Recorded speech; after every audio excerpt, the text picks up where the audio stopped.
Қуаныш Имантайұлы Сәтбаев. Шын есімі Ғабдулғани. 1899 жылы 12 сәуірде Павлодар облысы Баянауыл ауданында дүниеге келеді. Қазақстанның минералогия саласына үлкен зор үлесін қосып, Қазақстанның академик профессор атағына ие болады.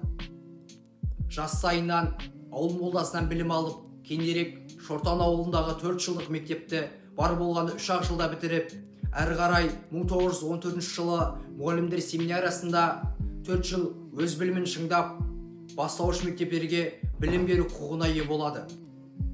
Кейінірек 1947 жылы өз білімін, өз тәжірибесін жетілдіру мақсатында Англияға сапар шегеді. Ендігі кезекте осы челленджді 10-шы А сыныбынан 10-шы Ә сыныбына жолдаймын.